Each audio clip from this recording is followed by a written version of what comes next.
Hello বন্ধুরা, আসসালামু আলাইকুম। স্বাগতম জানাচ্ছি সবাইকে। তো বন্ধুরা, আজকে খেসারির ডালের চমৎকার একটা চচ্চড়ি রেসিপি করে দেখাবো। তো তার জন্য আমি এখানে খেসারির ডাল নিয়ে নিয়েছি। তো বন্ধুরা, যেহেতু ডালটা চচ্চড়ি হবে, তার জন্য ডালের পরিমাণটা কিন্তু একটু বেশি নিতে হবে। তো আমি এখানে আমার যতটা প্রয়োজন ততটা ডাল কিন্তু নিয়ে নিয়েছি। তো প্রথমে এই ডালগুলোকে খুব ভালোভাবে ধুয়ে তারপরে একটু ভিজিয়ে নিতে হবে 20 মিনিটের মতো। আর এই ডালগুলোর ভেতরে কিন্তু কোনো ময়লা নেই। কালো কালো যেগুলো দেখা যাচ্ছে ওগুলো কিন্তু ডালের খোসা সহ ডাল। তো ভিজিয়ে রেখে একটু ভালো করে কষলে চটকে ধুয়ে নিলে কিছুটা চলে যাবে, সবগুলো যদিও না যায়। আর এই ডাল চচ্চড়িটা খেতে কিন্তু ভীষণ মজার বন্ধুরা। 1 চামচ পরিমাণ হলেই কিন্তু প্লেট ভাত খেয়ে ফেলা যাবে। তো সম্পূর্ণ ভিডিওটি কন্টিনিউ করবেন, আশা করছি আপনাদের খুবই ভালো লাগবে বন্ধুরা। সবসময় যে মাছ মাংস খেতে হবে এরকম কোনো কথা নেই। এরকম সিম্পল উপকরণ দিয়েও কিন্তু মজার রেসিপি বাসায় তৈরি করে নেওয়া যায়। চলুন দেখিয়ে দিচ্ছি। ডালটা দেখুন খুব ভালোভাবে ধুয়ে আমি 20 মিনিটের জন্য ভিজিয়ে রেখেছি। এত ভালোভাবে ধুয়েছি তার মধ্যেই কিন্তু ডালটা ভিজে গেছে অনেকখানি। তো এটাকে একটা সাইডে সরিয়ে রাখছি বন্ধুরা। তারপরে আমি এখানে একটা পাত্র নিয়ে নিয়েছি, তাতে আমি দিয়ে নিচ্ছি 1/2 চা চামচ পরিমাণ জিরা, দিয়ে নিচ্ছি 1 টুকরা আদা, তারপরে আমি দিয়ে নিচ্ছি 3টা কাঁচামরিচ। আমি আরও শুকনো মরিচের ব্যবহার করব, তার জন্য ঝালটা একটু ব্যালেন্স করে দিতে হবে।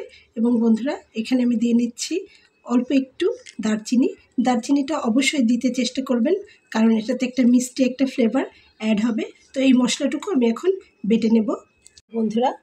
ডালটাকে পানি ঝরিয়ে নিয়ে নিয়েছি। তো এখন আমি এখানে কিছু মশলা অ্যাড করে ডালটাকে সিদ্ধ করব।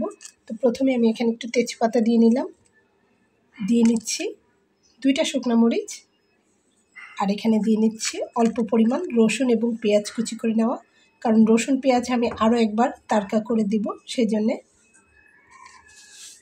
তো তারপরে আমি এখানে দিয়ে নেব লবণ,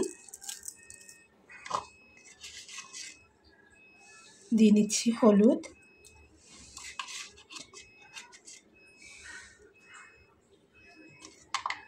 আর দিয়ে নিচ্ছি সেই বাটা মশলাটা দিয়ে নিলাম। পরে বন্ধুরা, 1/2 চা চামচ পরিমাণ লাল মরিচের গুঁড়োটা আমি এখানে দিয়ে নিচ্ছি, যাতে করে খুব সুন্দর একটা রং আসে। এখন এগুলোকে খুব ভালো করে মাখিয়ে নিতে হবে। আপনারা চাইলে কিন্তু হাত দিয়েও মাখিয়ে নিতে পারেন।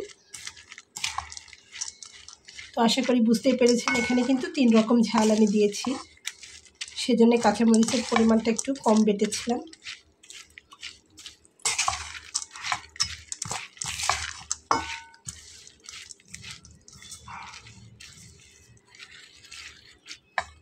আর এখানে আমি মশলার পাত্রটা ধুয়ে একটু পানি দিয়ে নিচ্ছি।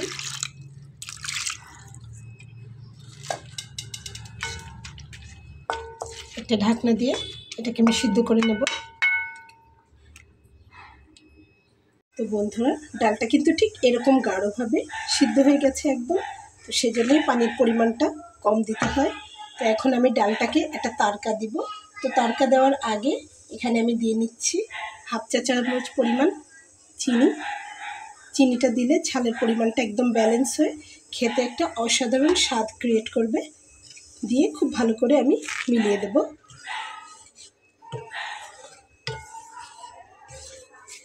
তো বন্ধুরা, অন্তত একবার হলেও এই রেসিপিটা রান্না করে দেখবেন। খেসারির ডাল খেতে কতটা মজার হতে পারে।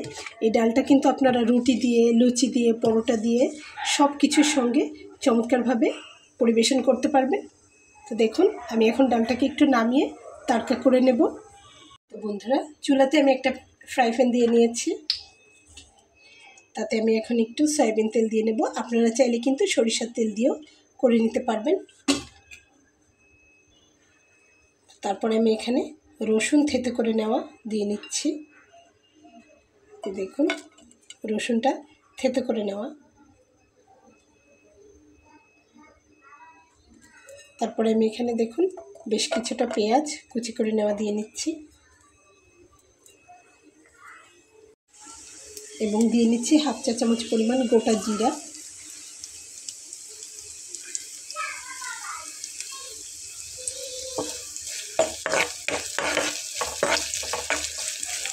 তো বন্ধুরা, আপনারা যদি আপনাদের হাতের কাছে থাকে তো এখানে 1 মুঠো পরিমাণ দিয়ে নিতে পারবেন কারি পাতা। সেটাতে করে এই ডালটার টেস্ট আরও বেশি ভালো আসবে। তো আমার হাতের কাছে যেহেতু নাই, আমি দিতে পারছি না, তবে কারি পাতা দিলে খুবই ভালো হয় এই তরকাটা। তো বন্ধুরা দেখুন হয়ে গেছে, আশা করি বুঝতে পেরেছেন। এটা আমি এখন তেল সমেত দিয়ে দেব।